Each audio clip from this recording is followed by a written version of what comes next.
বেআইনি কাজ তো অফিস খুলে হয় না, এটা তো আপনি বুঝতে পারবেন। যখন আইনি কাজ হয় সেটা অফিস খুলে হয়, কিন্তু বেআইনি কাজ সব সময় অফিস বন্ধ করে হয়। কালীঘাটের টালির চালা ওই চোরেদের পাঠশালা, আমি সেটা বলছি না, গানটা হঠাৎ করে মনে পড়ে গেল, কিছু মনে করবেন না কিন্তু। তবে এই গরিব মানুষগুলোর পেটে লাথি মারা হয়েছে, খাবার কেড়ে নেওয়া হয়েছে। আজকে আবার নতুন শুনলাম, আপনারা দেখেছেন কিনা জানি না, সাদা নাম্বার প্লেট প্রাইভেট সেও নাকি ওলা উবেরে খাটছিল। আর আমার সঙ্গে যারা রয়েছেন এরা সবাই অ্যাপ ক্যাব ড্রাইভার কিংবা ট্যাক্সি ড্রাইভার সংগঠন, সিটু সংগঠনের সবাই। বলছি দাদা, আপনারা তো দীর্ঘ 15 বছর ধরে কাটালেন বামেদের পরে তৃণমূল কংগ্রেসে, তার মধ্যে অ্যাপ এসছে, এই যে আপনারা কতটুকু সুবিধা হয়েছে, আপনাদের রোজগার কতটুকু বেড়েছে কিংবা কতটুকু ক্ষতিগ্রস্ত? রোজগার তো আমাদের যা 2014 সালে ছিল অ্যাপ ক্যাপের, তো সেই সময় থেকে আরও রোজগারটা একদম অর্ধেক হয়ে গেছে। শেষ 2014 সালে আমরা 2500-3000 টাকার আর্নিং আমরা সারাদিন গাড়ি 10 থেকে 12 ঘন্টা চালিয়ে আমরা কামাতাম। কিন্তু এখন অবস্থায় হয়েছে যেটা আপনার ডিজেল আর পেট্রোল সিএনজি সমস্ত যে রেট বেড়ে গেছে তেলের, তার ক্ষেত্রে এখন অ্যাপ ক্যাব কোম্পানিরা, ওলা হোক, উবার হোক, ইনড্রাইভার হোক, যে কোনো কোম্পানি আরও রেটটাকে নামিয়ে নিয়ে এসছে। এখন রেটটা 14 টাকা 15 টাকা এমন রেট দিচ্ছে, কোনো ড্রাইভাররা অ্যাকসেপ্ট করছে না। তার ক্ষেত্রে যে যাত্রী আছেন তাদেরও অসুবিধা হচ্ছে, তারাও গাড়ি পাচ্ছে না। কেউ হাওড়া যাবে, কেউ হসপিটাল যাবে, কেউ এয়ারপোর্টেও যাবে। আপনি কি বলতে চাইছেন এই যে ওলা, উবের, ইনড্রাইভ, এই যে বেসরকারি অ্যাপ সংগঠনগুলো রয়েছে, এরা জুলুমবাজি করছে আপনাদের? তারা নিজেরা সব 5টে কোম্পানি মিলে কম্পিটিশন করছে। টেবিলের আন্ডারস্ট্যান্ডিং ছিল, সোজা কথা। আর এই সরকারে আমরা ভরসা করছি যে আমাদের যদি সুরাহা না হয় তাহলে আমরা অন্যভাবে চিন্তা ভাবনা করতে বাধ্য হব। বলছি কি কারণ?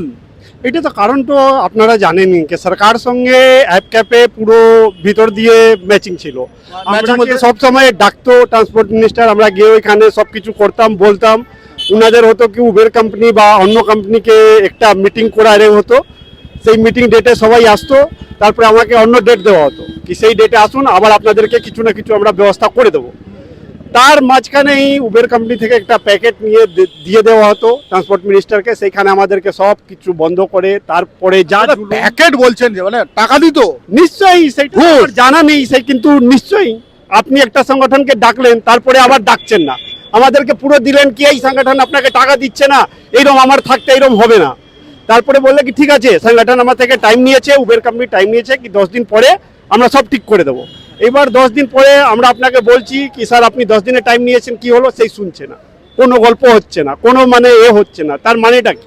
মানে রীতিমতো শোষণ করছে একটা অ্যাপ বেসরকারি কোম্পানি। নিশ্চয়ই বেসরকারি কোম্পানি আমাদেরকে পুরো শোষণ করছে। উবের বলুন, ওরা বলুন, র্যাপিডো বলুন, যে কোনো অসংগঠন যে সরকার ছাড়া কোম্পানিগুলো আছে সব আমাদেরকে শোষণ করছে, আমাদের মানে পুরো মেরে দিচ্ছে। তার মধ্যে সরকারের পুরো ইনভলভমেন্ট ছিল। কালীঘাট ছাড়া কি চলে? আজকে অ্যাপের মধ্যে দেখবেন সাদা নাম্বার প্লেট চলছে, অনেক অ্যাপে দেখবেন সাদা নাম্বার প্লেট চলছে, সাদা নাম্বার প্লেটে চলছে, প্রাইভেট নাম্বার চলছে, নন কমার্শিয়াল এমনি চলছে। সরকার কি দেখছে না? আজকে লক্ষ্য ছাড়িয়ে গেছে সাদা নাম্বার প্লেট। মানে এটা কিভাবে ঢুকলো কি ঢুকানো গেল আর কি, ওদেরকে পারমিশন দিয়েছে, অন্য রাজ্যে এরা এসব বন্ধ করেছে। সিন্ডিকেট দিয়ে ঢোকানো হয়েছে। এই সিন্ডিকেট কার? আর কার, আর যে প্রথম যে পুরনো সরকার ছিল তার আর কি, আপনারা তো সবাই জানেন। এখন আর কি হবে, পরিস্থিতি তো অনেক খারাপ, তেলের দাম বেড়ে যাচ্ছে দিন প্রতিদিন।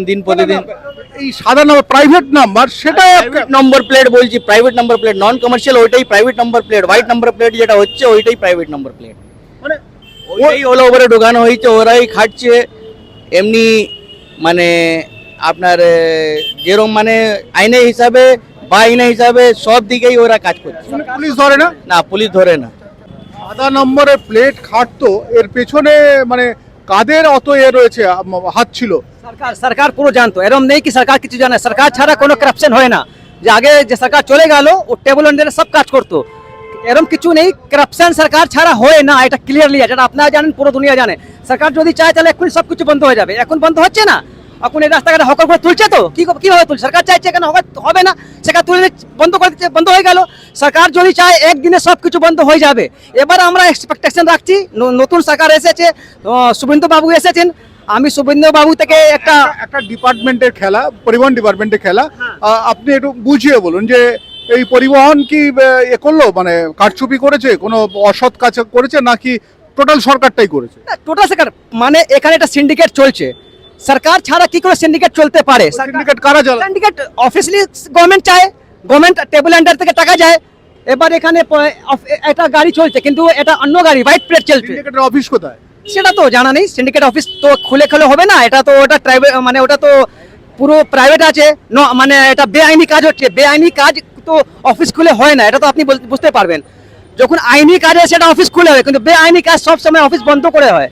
নতুন গভর্নমেন্ট এসে গেছে, তার থেকে এক্সপেক্ট করি এটা সব বন্ধ করে দেয়। যদি এখন এটা হকার গুলো তুলছে, বা এটা সরকার চাইলে তুলতে পারছে, তো সরকার চাইলে আগেও কাজটা বন্ধ করতো, কিন্তু করলো না। কিন্তু এখন যা গভর্নমেন্ট এসেছে তার থেকে এটা এক্সপেক্ট করছি ওরা যদি বন্ধ করে দেয় তাহলে ভালো। আর যদি ওরাও যদি এবার এরকমই করবে তাহলে আমরা রেডি আছি রাস্তায় নেওয়ার জন্য। গত 15 বছর তো যা হয়েছে জুলুমবাজি, তোলাবাজি, সে তো আমরা করে নিয়েছি, সব দিন চলে গেছে। এখন নতুন সরকার দিয়ে আমরা এক্সপেক্ট করছি কিছু ভালো হোক, বাস আমাদের এইটুকুনি আছে। আর আমরা মানে এক্সপেক্ট করছি কি আজ যে দিন আসছে সে ভালো হোক। অর্থাৎ সবাই যেটা বলছেন, একটা গান শুনেছিলাম জানেন, তবে কার খাটছিল একটু খোঁজ নেওয়া ভালো। যদি আপনারা কেউ জানেন আমাকে খোঁজ দিন। মানিকগুলোকে আমার দেখার খুব ইচ্ছে, সেই মালিক কারা, তারা কি ঝান্ডাধারী নাকি? তবে এই যে রক্তচোষার হাত থেকে মানুষ বেঁচেছে, এটাই সব থেকে ভালো। নতুন সরকার এসছে, নতুন সরকারের কাছে সবার চাহিদা ভালোভাবে, সুনিয়ম, ভালো নিয়মে, ভালো আইনে সবাইকে প্রতিপালন করুন। আমি শঙ্কু রয়েছে আপনাদের সঙ্গে, ND News 24 দেখতে থাকুন।